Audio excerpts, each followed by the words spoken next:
Isang pagpapala mula sa Panginoon na muli po tayong ibinangon.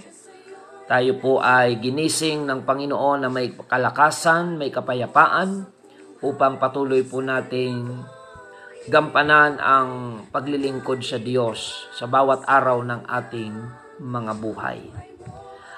Mula po rito sa Bulan Church, mga kapatid, ito po ang inyong lingkod, Pastor Randy Rosare ng United Pentecostal Church, Bulan, na bumabati po sa inyo sa pangalan ng Panginoon, at kami po ay nag-aanyaya na sa loob ng isang oras, tayo po ay muling magsama-sama sa isang pag-aaral ng salita ng Diyos. Ito po ay banal na pag-aaral ng salita ng Panginoon upang patuloy po nating maipakilala si Kristo sa buhay ng marami nating mga kababayan sa pamamagitan po ng Facebook Live at radyo.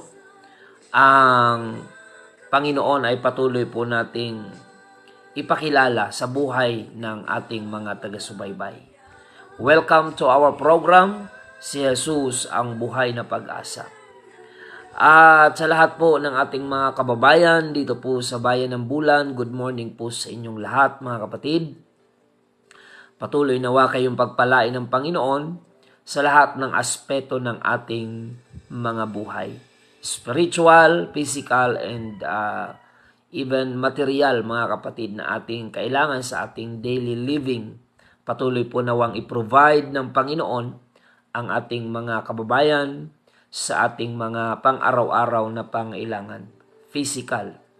At higit sa lahat, sa pamagitan ng programang ito, ay patuloy na i-bless ng Panginoon ang ating spiritual na pangangailangan. Ang salita ng Diyos, ito po ay spiritual na pagkain ng ating kaluluwa na mapapakinabangan sa buhay na walang hanggan.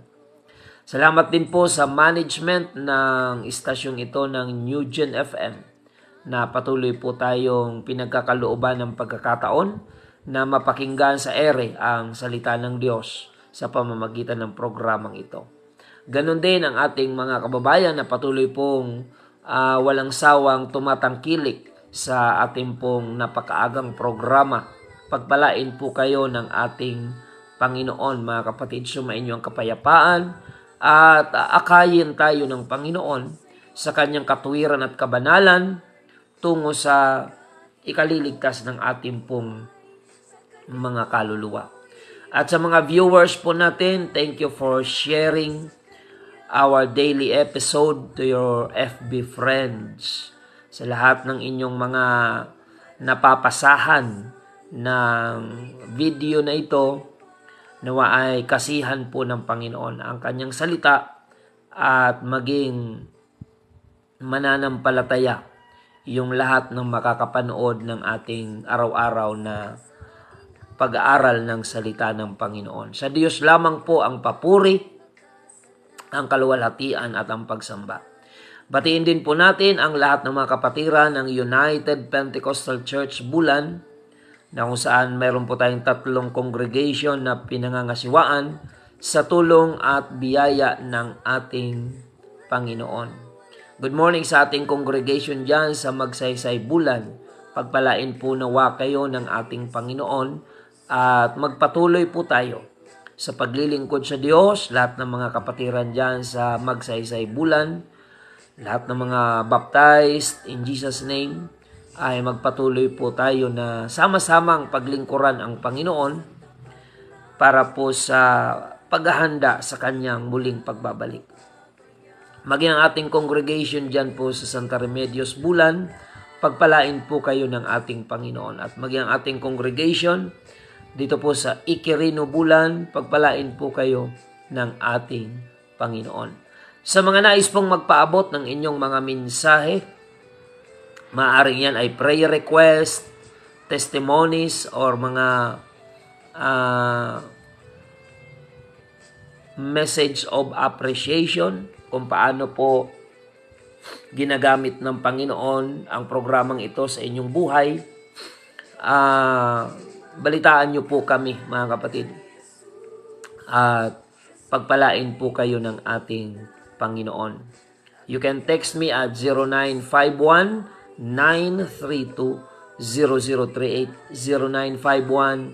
0951-932-0038. Yan po ang ating contact number, mga kapatid. At ang ating mga schedule ng gawain ay ipinag-aanyaya po namin sa inyo. Ang ating pagsamba, araw ng Sabado yan nagsisimula dahil 3 po yan na congregation na ating sinusupervise, mga kapatid, dito sa Bulan. Ang ating pagsamba dito sa Iquirino Congregation ay Sabado, alas 8 ng umaga. At yan naman po sa Magsaysay Congregation ay araw po ng Sabado, alas 2 ng hapon ang ating pagsamba. At yan naman po sa Bulan, Santa Remedios Bulan, araw ng Linggo, alas 7 ng umaga. Yan po ang ating schedule ng pagsamba, mga kapatid. Purihin ang Panginoon. At postponed yung ating combine na gawain ng mga nanay at tatay sa linggo. So sa mga kapatid natin, mga nanay at tatay, meron sana tayong combine na gawain sa Sunday, sa Magsaysay. Iuusog po natin ito sa next Sunday. Sa halip na ngayong linggo, mga kapatid, ay sa susunod po na linggo. Kung di ako nagkakamali, yan ay August 25. So yan po ang ating adjustment, mga kapatid, dahil sa darating pong linggo ay babiyahe po kami going to Lucena City dahil isa po ang new lingkod sa magle-lecture sa Section 1 conference ng United Pentecostal Church, Quezon, Bicol. So yung Quezon area, mayroon po silang conference ng Monday, kaya babiyahe po kami ng Sunday right after ng ating gawain dyan po sa Santa Remedios Bulan. So yung mga nanay at tatay na combined fellowship ay gagawin natin sa August 25. So yan po ang ating adjustment upang masamahan ko po kayo sa combined na gawain ng nanay at mga tatay. Purihin ang Diyos, mga kapatid, at patuloy po tayo sa ating mga pagbati. Good morning dyan sa ating mga kapatiran sa lugar ng Biton, Magallanes. Pagpalain po ng Panginoon dyan ang Labini family at ang ating weekly Bible study dyan po sa Biton, sa Labini family. Pagpalain kayo dyan ng Panginoon. At lahat ng mga kapatiran dyan, i-bless po kayo ng Diyos. Ganon din ang ating mga kapatiran dyan sa lugar ng Daganas, Monte Calvario, Hamor-Awon. Pagpalain po kayo dyan ng ating Panginoon. Si Nanay Levy, si Nanay Ida, good morning po sa inyo. Maging sina Ate Kaling and Kuya Amon, good morning po sa inyo. Pagpalain kayo ng Panginoon. Ang ating Bible study dyan sa inyong tahanan ay patuloy pong pagpalain ng Diyos. Ganon din po ang mga kapatiran natin dyan po sa lugar ng Santa Remedios ay Bonifacio. Pagpalain po kayo ng Panginoon. Maging dyan sa area ng Bagong Silang, sa Utabi, Bulan, pagpalain po kayo dyan ng Panginoon. At patuloy po tayo na magpakatibay sa pananampalataya. Ganon din ang ating mga OFWs na mga regular listener and viewers po natin. Pagpalain po kayo ng Panginoon. Saan man kayong bansa naroroon, ay sumainyo po nawa ang pag-iingat ng Diyos. Ang inyong mga sakripisyo sa ibang bansa na napapalayo kayo sa inyong mga mahal sa buhay, alang-alang sa magandang kinabukasan ng inyong pamilya, nawa ay samahan po kayo ng Diyos at pagtagumpayin at maging sulit ang inyong mga sacrifices. At ipag-pray din natin na ang inyong mga pamilya sa Pilipinas na iniwan ay patuloy pong proteksyonan, ingatan ng Panginoon laban sa anumang mga masamang balakin ng kaaway. Purihin ang Diyos, mga kapatid. Ang programang ito ay araw-araw po nating napapakinggan dito po sa New Gen FM 100.7 at sa ating page ng UPC Bulan Church. Patuloy po nating i-share ang ating daily program upang ang mga salita ng Diyos na kailangan ng mga tao ay maiparating po natin sa kanila. Mga kapatid, lalo na sa mga panahon ngayon na nalalapit na po ang pagbabalik ng ating Panginoon. Ang biyaya ng Diyos na kaligtasan ay patuloy nating ipamahagi sa mga taong marahil ay hindi pa nakakakilala sa ating pong Panginoon. Purihin ang Diyos, mga kapatid. Patuloy po tayo sa ating pong programa. Tayo po ay manalangin sa Panginoon bago tayo dumako sa pag-aaral ng salita ng Diyos. Tayo po ay manalangin. Panginoong Hesus, kami po ay nagpapasalamat sa umagang ito sa dakila mong biyaya, pagpapala at pagkakataong ipinagkakaloob upang patuloy ka po naming paglingkuran at ang aming buhay ay may alay bilang nararapat na pagsamba sa iyong dakilang pangalan. Panginoon, pagpalain mo po ang aming programa ngayong umaga, ang aming mga viewers and listeners, anuman ang kanilang mga pangangailangan, iyo po nawang katagpuin sa umagang ito. Ang mga prayer request na sinisend po sa aming page, patuloy naming dinudulog sa iyo, Panginoon. Yung mga may karamdaman, pagkalooban mo ng kagalingan, yung mga nasa application process ng trabaho, examination, lahat ng mga prayer request. Panginoon, pagkalooban mo po ng katugunan sa oras na ito. Lahat ng mga panalangin at kahilingan ng aming mga kababayan, patuloy mong pagkalooban ng katugunan sa oras na ito, Panginoon. In the name of our Lord Jesus Christ. At higit sa lahat, kasangkapanin mo po ang programang ito upang magtamo ng kaligtasan at pagkakilala sa iyo ang aming mga taga-subaybay, Panginoon. Saan man sila naroroon, ay patuloy mong iabot sa kanila ang iyong makapangyarihang kamay. Dalangin po namin ang mga OFWs na regular po naming taga-subaybay. I-bless mo po ang kanilang buhay, ang kanilang mga sakripisyo ay iyo pong kasihan at samahan upang ang katagumpayan ay kanilang kamtin at maging sulit ang kanilang mga sacrifices na malayo sa pamilya, alang-alang sa ikagaganda ng kanilang kinabukasan. Salamat, Panginoon, at higit sa lahat, magligtas ka ng maraming mga kababayan po namin upang bago dumating ang iyong pangakong pagbabalik, ay marami pa ang magpasyang maglingkod sa iyo. Bunga ng programang ito at pangangaral ng iyong salita, patuloy na kilalanin ka ng maraming mga tao na makakarinig ng mga mensaheng aming ipinaglilingkod mula sa iyong banal na salita. Maraming salamat, Panginoon. Sa iyo lamang namin iniaalay ang pinakamataas na pagpupuri at pagsamba sa pangalan mo, Panginoong Hesus. Amen and amen.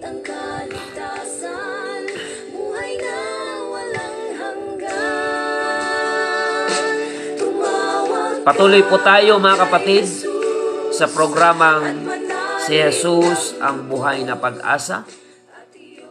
At sa pagkakataong ito, tayo po ay dadako na sa pinakamahalagang bahagi ng ating pong pagtatanghal. Ito po ay ang pangangaral ng salita po ng ating Panginoon. Buksan po natin ang aklat ng Gawa 1:5 hanggang sa talatang 8. Acts chapter 1 verse 5 up to verse 8. Ganito po ang ating mababasa, mga kapatid. For John truly baptized with water, but ye shall be baptized with the Holy Ghost not many days hence. But ye shall receive, verse 8, but ye shall receive power after that the Holy Ghost is come upon you. And ye shall be witnesses unto me, both in Jerusalem, and in all Judea, and in Samaria, and unto the uttermost part of the earth. Sa Tagalog, sapagkat tunay na si Juan ay nagbautismo ng tubig. Datapwat kayo'y babautismuhan sa Espiritu Santo na di na malalaunan. Verse 8, datapwat tatanggapin ninyo ang kapangyarihan pagdating sa inyo ng Espiritu Santo. At kayo'y magiging mga saksi ko sa Jerusalem at sa buong Judea at Samaria at hanggang sa kahuli-hulihang hangganan ng lupa. Pagpalain po ng Panginoon ang kanyang banal na salita. So ang ating pag-aaralan ngayon mga kapatid ay ang mga layunin ng Panginoon kung bakit niya pinalalakas ang mga mananampalataya sa Kanya. The purpose of God's purpose of empowering His children. Mga kapatid, ang tanging advantage na mayroon ang mga Kristiyano laban sa dyablo ay ang anointing ng Panginoon, ang kapangyarihan ng Diyos. Sinasabi po ng Panginoon mismo na kung wala siya sa buhay natin, ay wala po tayong magagawa. Regardless kung gaano ka man kaabilidad na tao, maaring marami kang mga kakayahan, mga talent, mga kapatid. Ang sabi ng Panginoon, without me, you are nothing. At yan ay pinatutunayan mga kapatid ng Panginoon. At marami na rin ang nagpatotoo ng mga tao na sinubukan nilang itsapwera ang Diyos sa kanilang buhay, sa kanilang mga pangarap at prioridad. Ngunit sa bandang huli ay nasumpungan nilang totoo ang sinabi ng Panginoon that without God, we are nothing. And until now, may mga nag-eksperimento pa rin ng mga tao. Sinisikap nilang mabuhay na hindi kinikilala ang Diyos. Ayon sa kanilang sariling kalooban, sila ay gumagalaw, nagdidesisyon. Ngunit alam na natin mga kapatid, nakikinikinita na natin ang conclusion ng mga taong nag-eksperimento na wag isali ang Diyos sa kanilang buhay.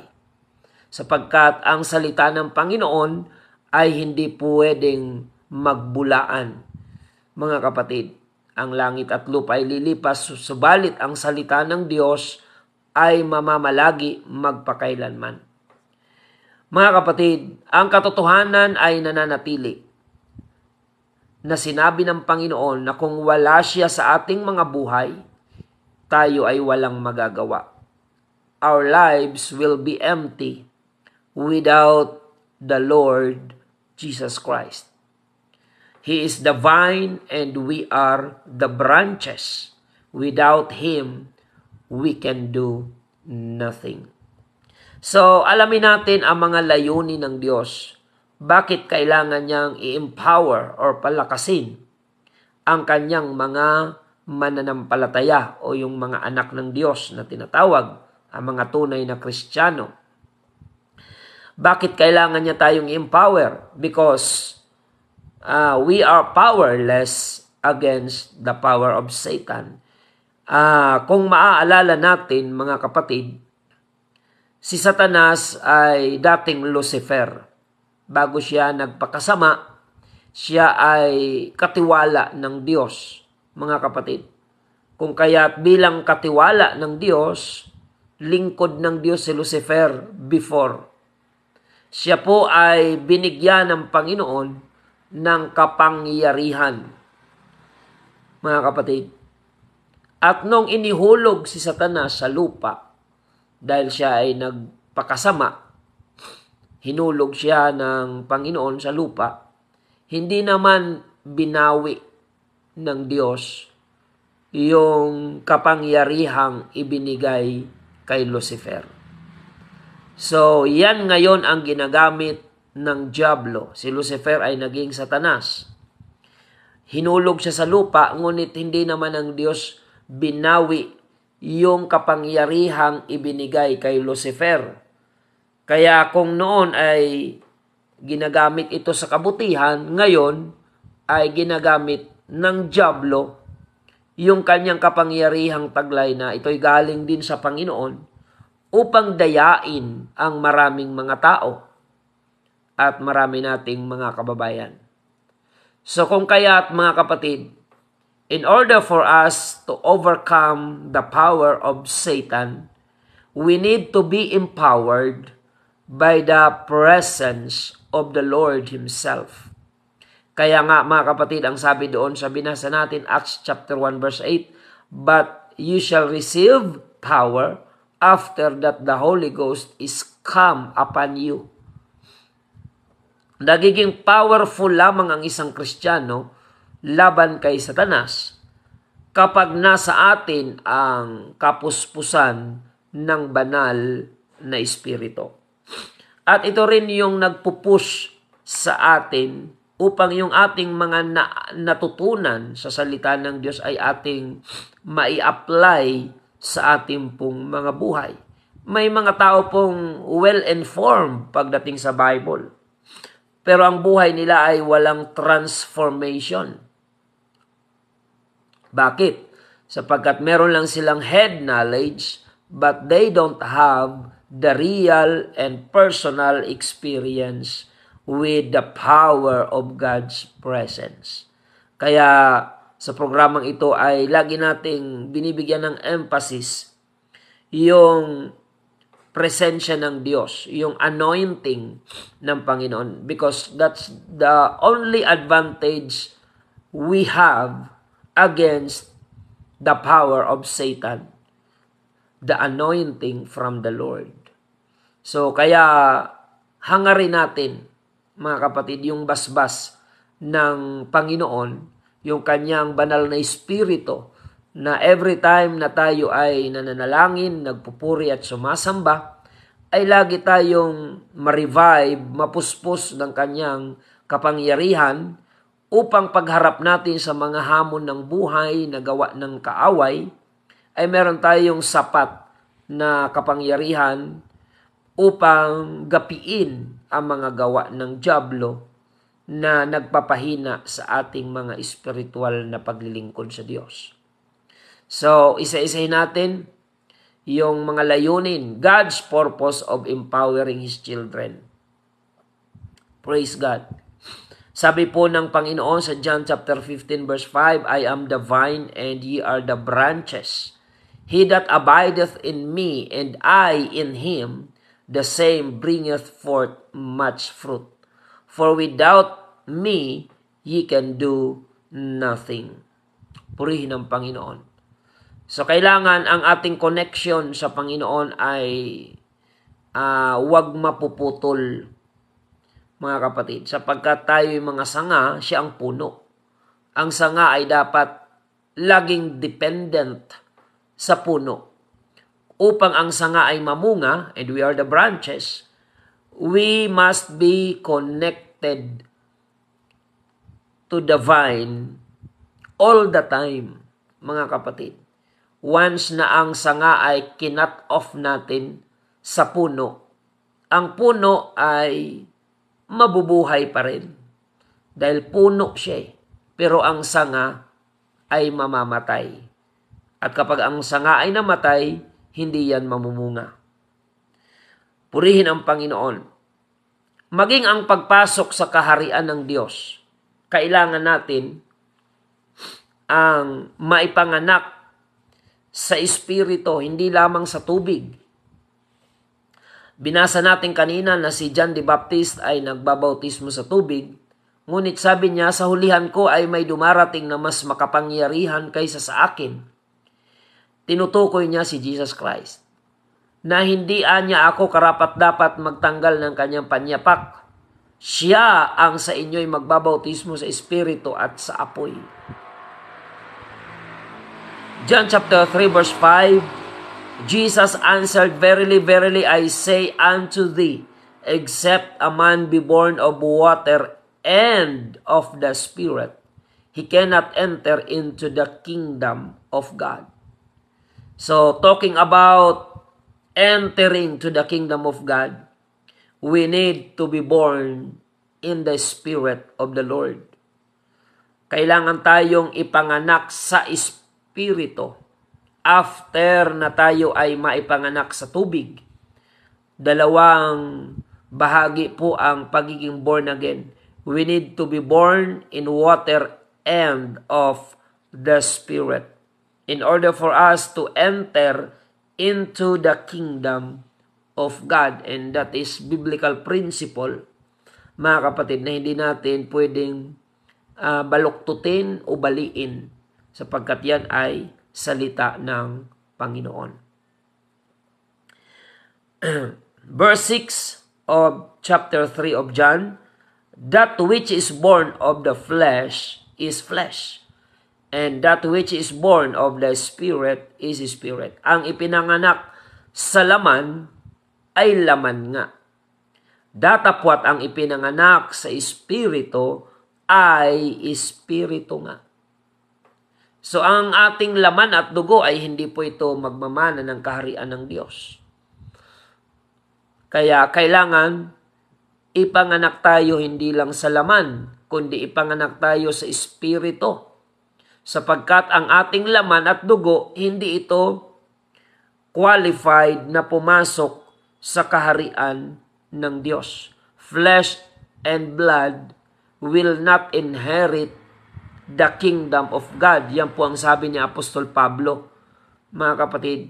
Kaya nga itong ating corruptible body ay babaguhin at papalitan ng tinatawag na incorruptible body, which is eternal body, mga kapatid. Yung ating taglay ngayon na katawan ay corruptible body yan. Nabubulok, tumatanda, namamatay, nagkakasakit.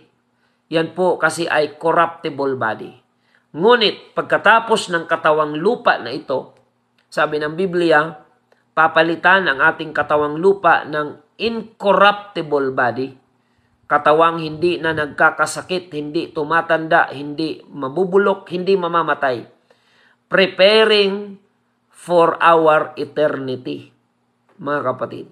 Sapagkat ang langit ay eternal, ganon din ang impyerno, eternal din po. Yung kaluluwa natin ay eternal.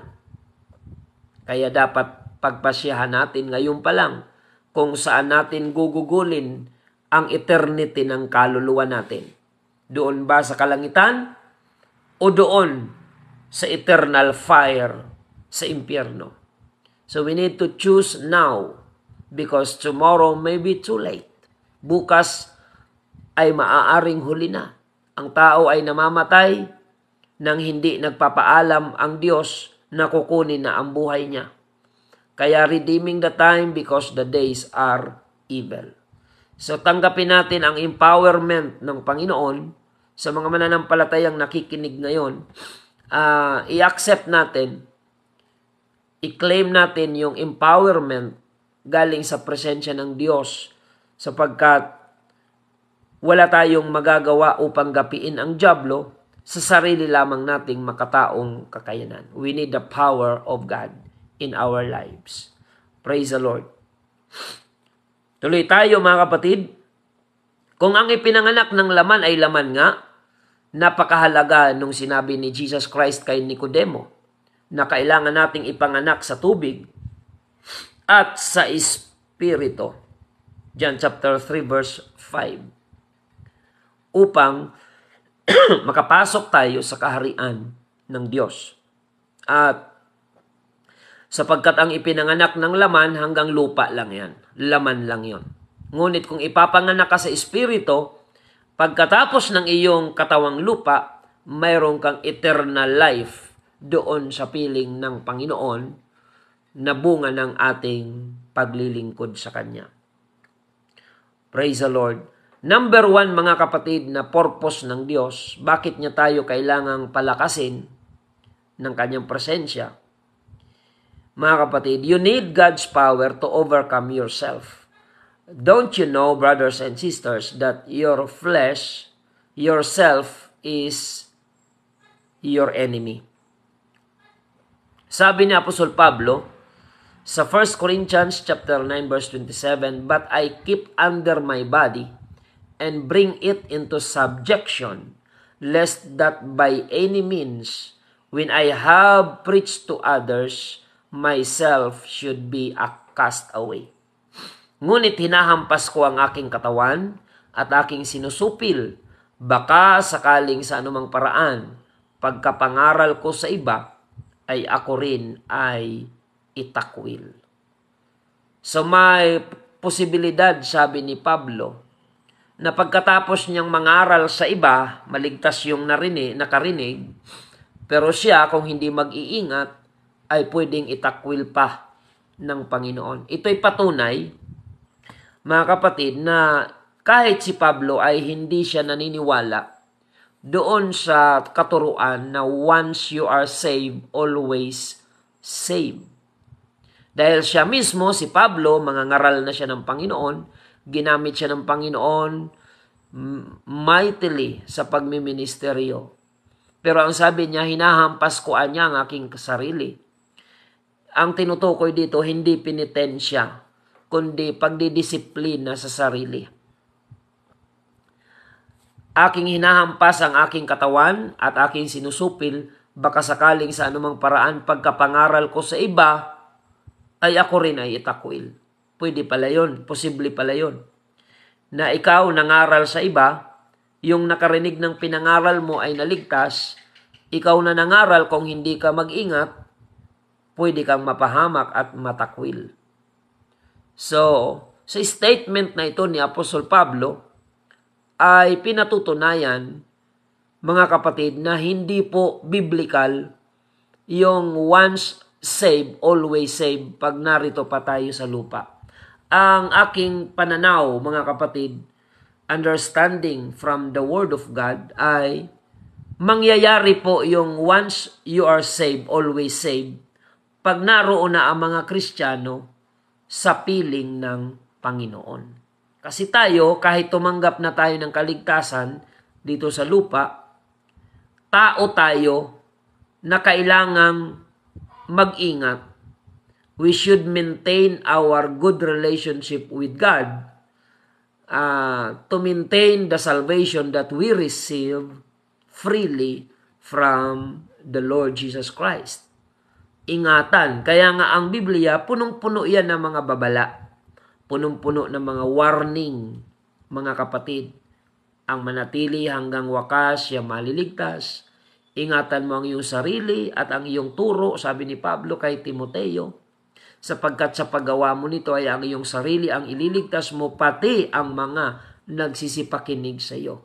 So kaya kahit si Pablo, wala sa kanyang pananaw yung katuruan na once saved, always saved. Dahil siya mismo, ang kanyang sarili ay tinuturing niyang posibleng matakwil pa.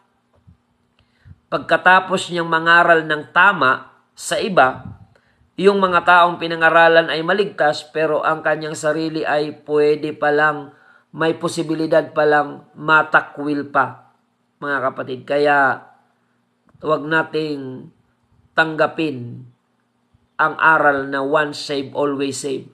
Mangyayari lamang po yung once saved, always saved pag tayo ay naroon na sa kalangitan sa piling po ng Panginoon. Kasi doon sa langit, wala nang mga kahinaan, di ka na doon matitisod, wala na doong temptation na pwede kang madaig, depende sa iyong commitment sa Panginoon. Mga kapatid, pag naroon na sa kalangitan, wala nang possibility na mapahamak ang tao pag naroon na tayo sa kalangitan. Subalit ngayon na tayo ay nasa lupa pa lamang, ang posibilidad na ang Kristiyano ay manghina ay nananatili. Ang posibilidad na ang Kristiyano ay tumalikod ay nariyan pa rin. Ang posibilidad na ang Kristiyano ay matisod, manghina, manlupaypay, o di kaya madaig ng tukso. Ang mga posibilidad na yan ay nananatili kahit Kristiyano na tayo hanggat narito tayo sa lupa. Gayon pa man, mga kapatid, pag naroon na tayo sa piling ng Panginoon, wala nang pagdurusa o kapighatian man doon sa piling ng Panginoon. Kaya doon po lamang mangyayari yung paniniwalang once saved, always saved. Pero habang nasa lupa pa tayo, ingatan mo, ikaw na Kristiyano, ang iyong pananampalataya at manatili kang tapat hanggang wakas upang ang kaligtasang tinanggap mo ay pakinabangan ng iyong kaluluwa magpakailan-kailanman. Purihin ang Panginoon. So yan po ang unang purpose why God empowers His children. Mga kapatid, number 1 is to overcome yourself. Alam natin ang desire ng ating laman ay kadalasan ay kumukontra sa spiritual na direction ng Panginoon. That's why your flesh is your enemy. You need and we need to overcome our flesh. Mga kapatid, upang ang espiritu ang mananaig sa ating daily walk with God, mga kapatid. Daily Christian living. Kailangang ma-overcome natin ang ating sarili upang hindi tayo itakwil pagkatapos na matikman natin ang biyaya ng Panginoon. Romans chapter 7 verse 19 to 20. Sapagkat ang mabuti na aking ibig ay hindi ko ginagawa. Ngunit ang masama, sapagkat ang mabuti na aking ibig ay hindi ko ginagawa. Ngunit ang masama na hindi ko ibig ay siya kong ginagawa. Datapwat kung ang hindi ko ibig ang siya kong ginagawa, ay hindi na ako ang gumagawa nito, kundi ang kasalanang tumitira sa akin. Ayan. Huwag nating patirahin ang kasalanan sa ating buhay pagkatapos na tayo'y linisin at dalisayin ng Panginoon, mga kapatid. Itaboy natin ng tuluyan ang kasalanan sa buhay natin upang sa mundong ito, while we are waiting for the coming of the Lord Jesus Christ, we must preserve our hearts, our body, our soul, mga kapatid, na tumutupad tayo sa katuwiran ng ating pong Panginoon. Purihin ang Diyos. Sabi ni Pablo, datapwat kung ang hindi ko ibig ay siya kong ginagawa, ay hindi na ako ang gumagawa nito, kundi ang kasalanang tumitira sa akin. So, huwag nating patirahin ang kasalanan sa ating buhay. Pwede nating patirahin ang kamag-anak sa ating bahay, pero huwag nating patirahin ang kasalanan sa ating buhay. Dahil wala yang gagawing mabuti. Wala yang maidudulot kailanman na kabutihan, mga kapatid. Number 2 purpose. Why God is empowering His children. You need God's power to overcome Satan. Number 1 is overcome yourself.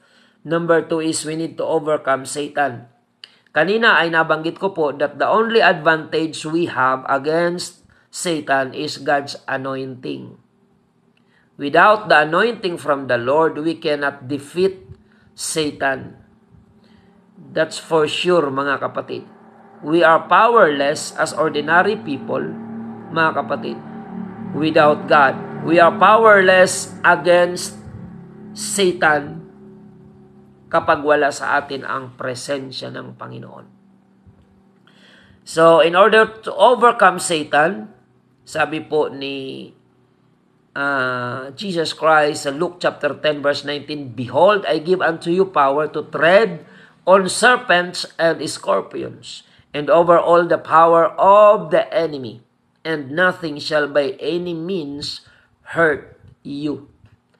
Narito, binigyan ko kayo ng kapamahalaan upang yurakan ang mga ahas at alakdan. Ang tinutukoy dito ay ang kapangyarihan ng dyablo. Yurakan, hindi iyukuran. Yurakan dapat ng mga Kristiyano ang mga gawa ng kadiliman. At ang pangako ng Panginoon, nothing shall by any means hurt you.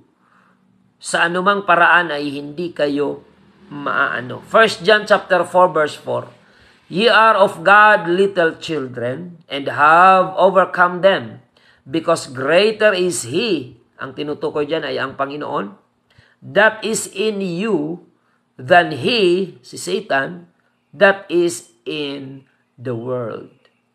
So, mas dakila ang Panginoong sumasa atin kaysa sa dyablo na sumasa sa sanlibutan. Kaya, para madaig natin ang mga gawa ng kadiliman o ng dyablo, kailangan lagi tayong covered by the power of God's presence. Kaya sa pagdalo natin sa gawain, sikapin natin, every time we go to the church, make sure that you will receive the empowerment of God's presence in our Christian life. Mga kapatid, huwag tayong pupunta sa simbahan just to observe. Go to church to worship the one true God. Many people are visiting the church just to observe. But God is seeking for a true worshipers. You cannot be revived, you cannot be filled with the Holy Ghost by just observing those people who are worshiping the Lord. Hindi ka mapupuspos ng Holy Ghost kung pupunta ka sa church para lang obserbahan ang mga taong umaattend sa church. But if you will visit the church and you are willing to worship the Lord in spirit and in truth, I tell you, brothers and sisters, you will go home filled with the power of the presence of God. Mga kapatid, and that power, you can be used, mga kapatid, to fight against Satan, and you will overcome all weaknesses and even the power of Satan, mga kapatid, ay ating gagapiin sa tulong ng kapangyarihan ng Panginoon. Purihin ang Diyos, mga kapatid. So, pangalawa na yon, kailangan natin ang kapangyarihan ng Diyos to overcome Satan. Huwag nating payagan na si Satanas ang nasusunod sa buhay natin kung tayo ay Kristiyano. Don't allow Satan to be your boss. If you are claiming to be a Christian, Jesus Christ must be your master, mga kapatid. Si Jesus Christ dapat ang maging Panginoon. And when we say to Jesus that He is Lord, we must put ourselves, mga kapatid, under His power. Kailangan tayo ay maging servant, mga kapatid. Yung kategorya natin ay servant. Every time we call Him Lord, pertaining to Jesus Christ, we must put ourselves in the category of being His servant. And what kind of servant? Faithful servant. Loyal servant of Jesus Christ. Purihin ang Panginoon. So, number 3 reason why God is empowering His children. You need God's power to overcome the world. Ayan. 3 ang kaaway ng mga Kristiyano. Una, ang kanyang sariling laman. Pangalawa, si Satanas. Pangatlo, ang sanlibutan. Paano natin gagapiin ang sanlibutan? Sabi ni John the Beloved in 1 John chapter 2 verse 1 or verse 16. 1 John chapter 2 verse 16, love not the world, neither the things that are in the world. If any man love the world, the love of the Father is not in him. Huwag nating ibigin ang sanlibutan ni ang mga bagay na nasa sanlibutan. Ano yan? Mga layaw ng laman, mga uso sa sanlibutang ito, mga worldly affairs ng tao. Mga kapatid, mga bisyo na ikinaliligaya marahil ng laman, ngunit ito ang pumapatay sa ating spiritual na paglilingkod. So, huwag nating ibigin ang sanlibutan ni ang mga bagay na nangasa sanlibutan. Ang sino mang umiibig sa sanlibutan ay wala sa kanya ang pag-ibig ng Ama. Ayan. Mahirap mag-claim na iniibig tayo ng Diyos kung ang iniibig naman natin ay ang sanlibutan. Sa ganyang kalagayan, pinatutunayan natin na wala tayong maayos na relasyon sa Panginoon. Because serving God is relationship. And speaking of relationship, kailangan ang relationship ay mini-maintain, mga kapatid. Paano ba i-maintain ang relationship? Number 1 dyan ay communication. Sa lahat ng mga mag-asawa, magkasintahan, hindi na kayo okay pag di na kayo nag-uusap. Totoo yan, mga kapatid. Lahat ng relasyon, kaibigan, kasintahan, asawa, pag di na kayo nag-uusap, wala nang komunikasyon, wala na ring maayos na relasyon. So, isa sa mga paraan to maintain our relationship with God is when we talk always to our God. Ang tinutukoy ko ay ang pananalangin sa Panginoon. Kaya kung mahal natin ang Diyos, ang panalangin natin sa Diyos ay isang natural na katangian na i-maintain natin, kasama yan sa ating relasyon sa Panginoon. Kagaya ng mag-asawa, dahil maayos ang relasyon, ang komunikasyon ay walang gap, unlimited, mga kapatid, yung communication. So manalangin, pagising sa umaga, mag-pray bago matulog. Kapag may haharapin ng mga problema, unahin ang pakikipag-usap sa Diyos sa panalangin. Kagaya ng mga Old Testament saints, mga kapatid, na bago sila humarap sa pakikipagdigma, sumasangguni muna sila sa Diyos. Sa panahon ngayon, kung meron tayong mga laban ng buhay, mga kapatid, bago natin ito harapin, lagi nating unang sasangguniin ang Diyos sa buhay natin. Seek ye first the kingdom of God and His righteousness, and all these things shall be added unto you. Romans chapter 12 verse 2, and be not conformed to this world, but be transformed by the renewing of your mind, that ye may prove what is that good and acceptable and perfect will of God. Huwag daw tayong umayon sa sanlibutan. Maraming nagsasabing Kristiyano ngayon, sa halip na i-oppose ang daloy ng sanlibutan, ay nagpapatianod sa daloy ng sanlibutan. Be not conformed to this world. Mga kapatid, huwag tayong umayon sa sanlibutan. Hayaan natin ang agos ng sanlibutan dumaloy sa mga taong makasanlibutan. Subalit tayo mga nagsasabing Kristiyano, dapat ang daloy natin ay contrary to the flow of this world. Mga kapatid, sasalungatin natin ang agos ng sanlibutan. At para makayanan nating salungatin ang agos ng sanlibutan, kailangan nakakapit tayo sa kapangyarihan ng presensya ng Panginoon. And lastly, mga kapatid, number 4, you need God's power to save souls and minister to others. Hindi ka pwedeng mag-ministry sa iba kung lupay-pay ka at wala sa iyo ang presensya ng Panginoon. So magpakapuspos tayo lagi ng presensya ng Diyos.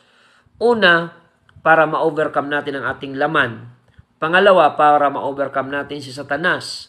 Pangalawa o pangatlo, para ma-overcome natin ang sanlibutan. Pang-apat, para mayroon tayong lakas upang magministeryo sa iba. Mga kapatid, for example, soul winning, evangelism, witnessing. Mga kapatid, nagtitestify ka sa ibang tao about the goodness of the Lord. That is evangelism in a form of testimony, personal testimony, mga kapatid, sa Panginoon. So, yan po yung mga bagay na dapat nating maunawaan. Sabi ni Pablo sa Romans chapter 1 verse 14, I am debtor both to the Greeks and to the barbarians, both to the wise and to the unwise.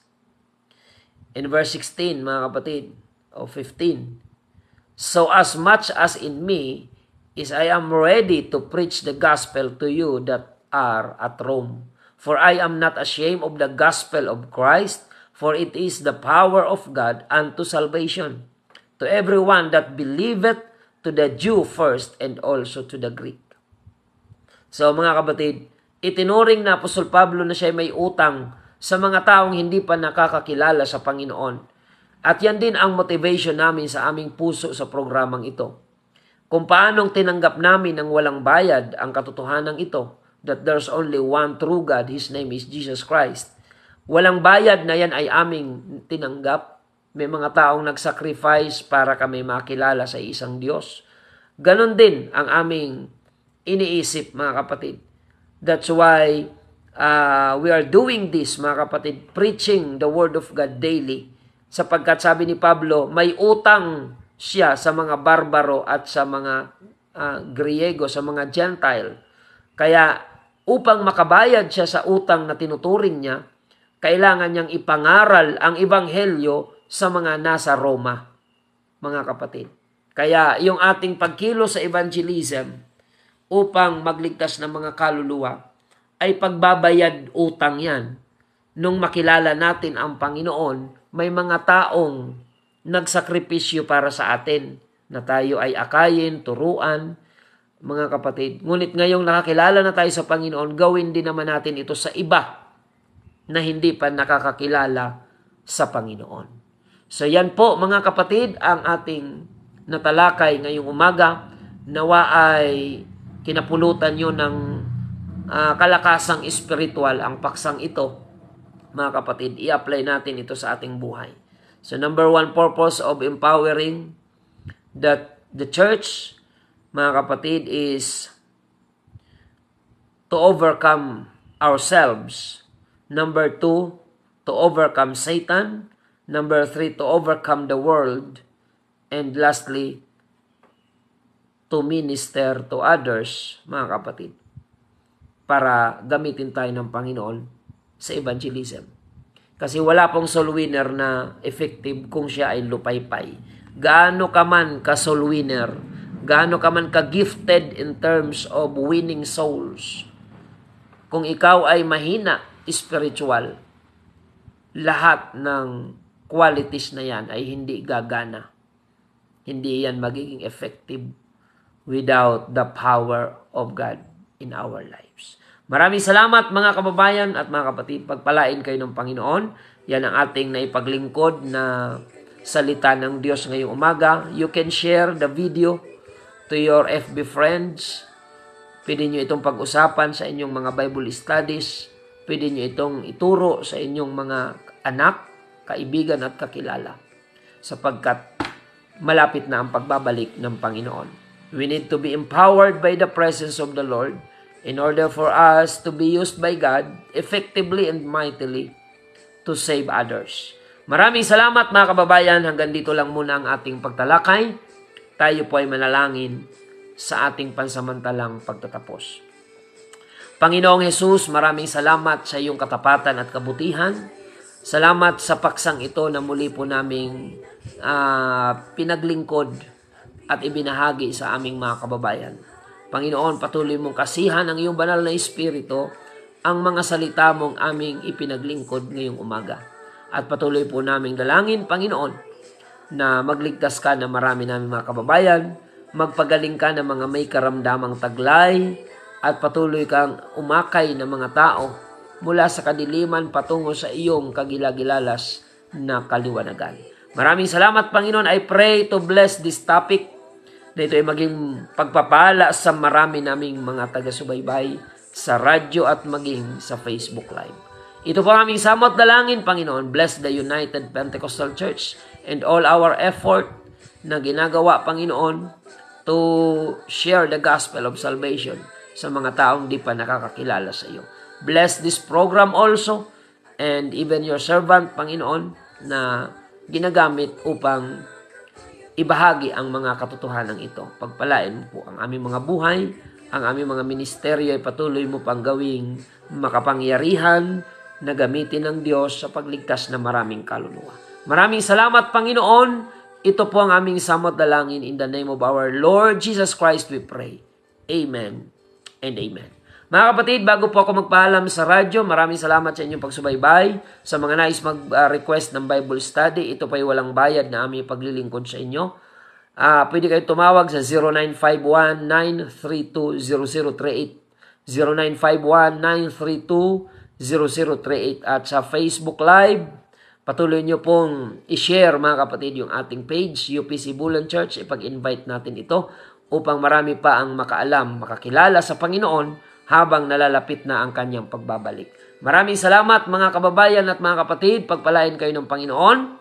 At muli ito po ang inyong lingkod, Pastor Randy Rosare ng United Pentecostal Church Bulan na nagpapasalamat sa inyong pagsubaybay at lagi nating tandaan na tanging si Jesus lamang po ang